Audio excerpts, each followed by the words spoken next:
Kamusta naman sir ang pag-aalaga ng ganitong kambing kasi maraming mga baguhan. Maselan. Oo, yun. Yun na nga. Hindi naman maselan. Oo. Parang tayo mag-aalaga ng native. Kumbaga, kaya lang inaalagaan ng parang binibaby mo dahil mahal yung kapital. Ang araw mga Talongs TV, tayo po ay napapunta dito sa Barangay Pook ng Agoncillo, Batangas. At tayo nagtanong ng ilang impormasyon lalong git sa pag-aalaga ng kambing. Samahan niyo ako sa ating video dito sa ating goat farm visit dito sa Agoncillo, Batangas. Yun ang mga Talongs TV. Tayo po ay napadaan dito sa isang kambingan dito sa anong barangay po ito? Pook ng Agoncillo, Batangas. At Marinyo. oo, ayan o. Si Sir, ano nga ang iyong pangalan? Jamil. Ayan, si Sir. At tayo na makikita natin yung mga kambingin niya dito. Meron siya dito mga inaalagang kambing. Ayan o. Sir, pwede ba tayo pumasok yung kambingan? Ayan o. May maganda siyang kambingan. Meron sa mataas na yun, pinakakulungan niya. Ayan. Ito po mga alaga niya. Yan ang mga breed na niya. Upgraded sa full blood. Upgraded at full blood. Oo. Ayan. Yun, full blood. At ito po yung mga natin. Ako dito sa taas. Oo. Pwede po dito man tayo sa baba, no? Titingnan natin. Ito po sir, mga dappled na ito, mga full blood na ito. Ayan, full blood dappled na daw ito. Pati po yung iyong breeding, yan breed. Kasi na ginagamit kong barako. Alin? Ito. Black dappled, ito po yung black bower. Ayan. Ito, malaki na siya. Ito yung pinaka, parang bata pa sir itong ganado. Taong mahigit. Bata pa din. Ilang taon po ba pwedeng gamitin ang mga ganador na ganito ang kambing? Nung nakarang nagagamit ako, 3 taon na siya eh. Tatlo. Hindi pa, nakasta pa. Oh, pero yung sa edad niya, yung pinakamabatang nagagamit ng materialis, 10 months. 10 months pwede na. Nakasta na rin siya. Yun pala nga ni Sir. Dahil 7 months naman nakasta na. 7 months nakasta na. Mas maganda lang, 10 months para Medyo matured matured na rin talaga siya. Ilan pong kambing ang alaga niya dito? madami. Hindi ko... Ang marami din. Kumbaga ito rin po Pwede po bang masilip yung ito? Ganda na kulungan ni Sir. Talagang medyo, kailangan po talaga ganito ang... Oo, para hindi maamoy yung ihi. Dahil yung ihi, sasakit. Oo. Yun, ang cute nung kulungan ni Sir. Talagang simple-simple lang akit tayo. Silipin natin yung kanyang kambingan dito. Yan o. Napakasimple lang Sir ng inyong kulungan. Upgraded yan. Ito yung mga upgraded na. Ito lang yung full blood eh. Ito pang full blood ito. Tsaka yung sa isa. Titingnan natin mamaya. Ito yung mga upgraded na daw. Yan. Ito Sir, ay dumalaga pa?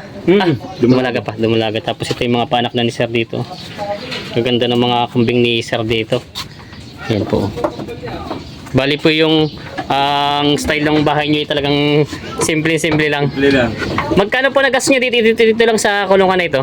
Ito, nasa 15. 15,000. Kayo na mismong nagawa.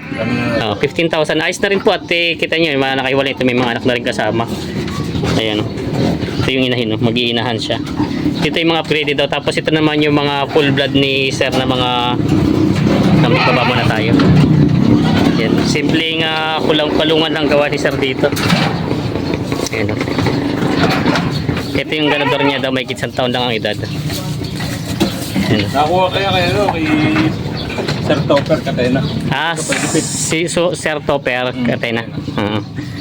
Pero Sir, yung itong mga full blood niya, meron po ba itong tawag nila yung mga papel? Papelo. Meron? Meron talaga siya. Tapos ito naman kay Ma'am Nelia. Nelia magbuo ng Bawan. Oo, ng Bawan, Batangas. Kasi kalimitan po, meron siguro nakakapanood kayo sa vlog natin. Meron kasi nagdududa na kailangan daw may papel. Lahat may papel yan. Yung mga full blood yung may papel naman. Ayun pala. Oo. Papel din. Ito po yung full blood din. Yun naman po yung mga kompleto nun. Kailan po ito hindi na siya imported? Dito nila. Island born na. Island born na siya.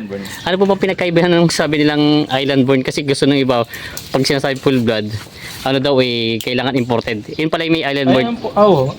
Ang imported naman, yung mismong galing sa galing import. Ang island born naman, dito nga pinanganak. Dito na pinanganak.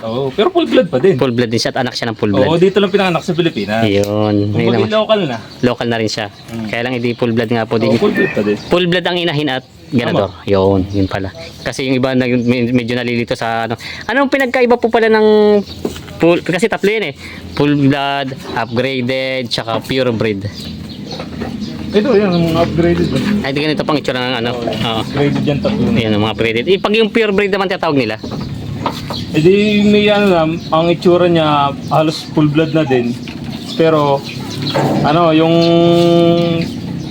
galing lang sa upgrade. Upgrade Upgrade lang. Hanggang sa ma-reach yung pagka pure breed. Pure breed. Kumbaga hindi na siya katulad ng anak ng full blood to full blood. Oo, hindi.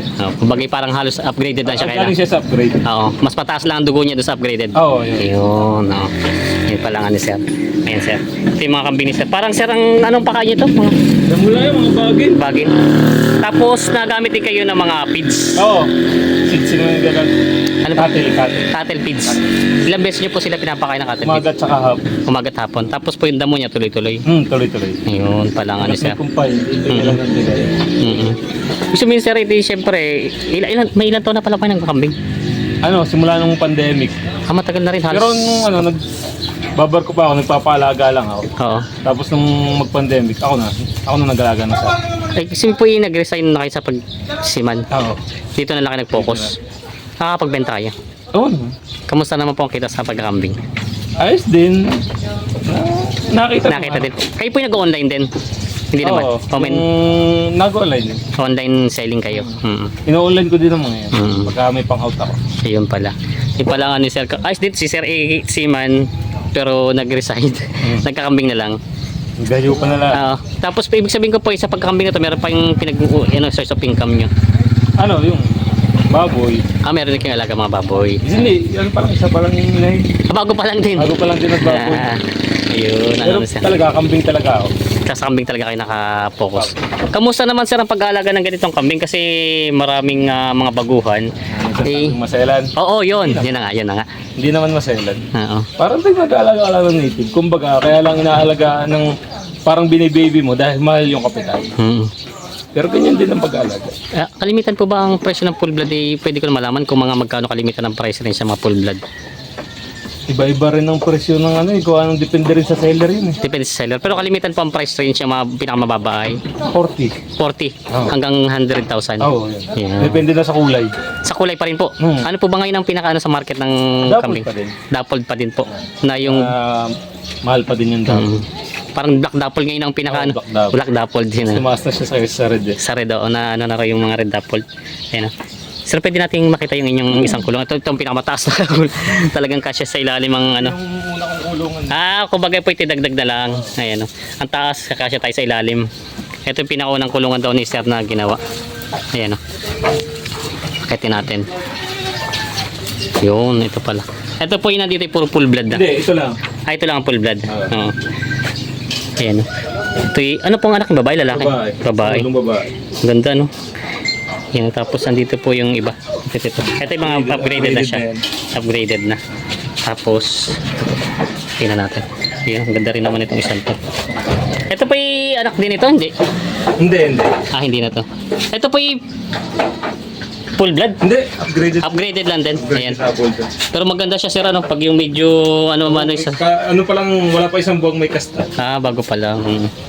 Kasi ito yung mga kambing na sir. Ito yung mga upgraded lang. Ito, full blood to. Ayan. Yung dalawa. Kaso namatay yung inahin. Kaya medyo humina yung katawan nila. Kaya humina yung katawan. Sir, at nabanggit nyo na hindi rin pala naiiwasan nagkaroon ng yung mga namamatay na... Hindi talaga maiwasan yun. Anong kalimitan pong na-encounter yung naging sakit ng mga kambing yung alaga? Yung una kong barako, siya, parang trangkaso. Tapos binuto na hindi ko na naagapan. Hindi po naagapan, kaya yun napabaya. Pero yung mga yung mga katulad ng mga bloated, hindi kayo na-encounter. Na-encounter naman, pero naagapan naman. Naagapan po. Pagtatay. Oo, pagtatay. Naagapan yun. Kumbaga ang mahirap lang to pag yung napabayaan, yun ang kinamamatay talaga. Yun talaga.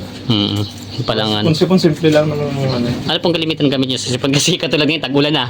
Oo. Yun ang kumbaga, ano pong kalimitan na... May gamot talaga ako na pangsipon.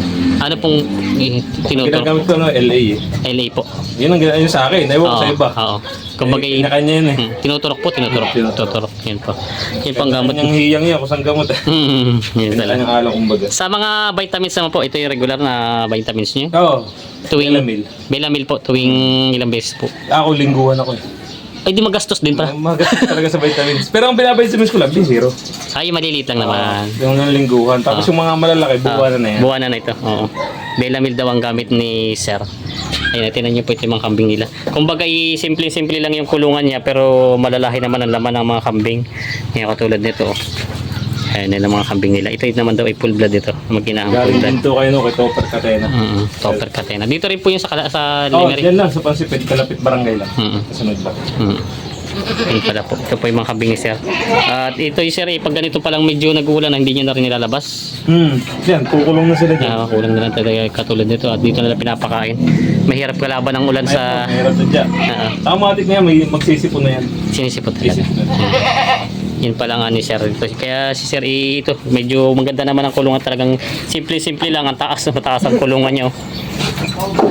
Ayan. Yung mga magkakambing ay madali naman pala. Mas maganda sir, mapapayo nyo pala pag mag-aalaga ng kambing, mas maganda na yung mga matataas ng klase. Oo, dahil sa bintahan, habang nalaki, nagmamahal. Dahil ang native, habang nalaki, ganyan pa rin. Ganun pa rin presyo niya. Kung bagay timbang pa rin ang labanan. Kung sa katay. Kaya maganda, may lahi na. Pero sir, kayo po yung bago nag-umpisa sa ganito. Anong inumpisa niyo pag-aalaga ng full blood kayo? Hindi, upgraded din. Upgraded muna. Bago ko pumasok sa full blood. Sadyang dun muna para medyo Umpisa muna tayo sa upgraded. mataas-taas kasi ang presyo ng full blood. Masakit sa bulsa yan. Pag yan ang ano sir. Kaya dapat pala yung mga baguhan pa lang. Pag ganito dapat sa ano rin, mapag-aralan yung ano ng kambing. Kung paano tamang pag-aalaga. yan, dito lang sir. Si sir naman kumbaga talagang nakakabenta na rin kayo. No, wala. Nakakabenta talaga. Kumikita naman daw sa kambing. Kaya lang dapat okay lang po kung sakaling gusto ko kunyari ako OFW kasi marami nanood sa atin OFW. Kukuha ako ng kambing tapos papalaga ko sa iba. Sa Kunyari nasa abroad siya syempre ko tapos kung papaiwi. papaiwi oh. Pwede naman kung magtitiwala siya sa tao. Dapat maganda sa kakilala. Yun po ang ano no. Para tiwala lang yung pagpapalaga. Kasi minsan pero ang mapapanyo kung mga hanggat mari hands-on katulad niyo. Kaya talagang Maganda talaga sarili ang pag-aalaga. kasi yung may-ari siya mas mag-aalaga para matutukan talaga. Kasi mahirap din po katulad din sabi niyo hindi niya naiwasan nagkaroon kayo ng namatay. Napakalaking halaga nun lalo pag yung ang namatay ay full blood po no. Yung barakong binili ko kay Star Power. Oo. Yun pong Yun ang number. magkano pong presyo ng nakuha niyo ganun? Tama lang pre. Mahal talaga. Hindi mabanggit si Ratin yung nawala sa kanya siguro yung malaking halaga din. Kaya lang nandito naman may mga nabawi naman Bawi naman. Bawi. Hindi hindi naiwasan yung ganun at may buhay ang mga ganitong kambing. Yan si sir. Tayo napadaan lang dito, tayo nagpasyal dito sa ano po, ang Gonsilyo to no? Ang Gonsilyo. Spoke, Gonsilyo. Yan. Si sir ay napanayam natin, nakita natin yung kanyang simpleng kambingan dito na marami siyang mga alaga. Ayan. Si sir. Yan. Sir, maraming salamat sa inyong oras na binigay sa atin. Thank you. Ayan.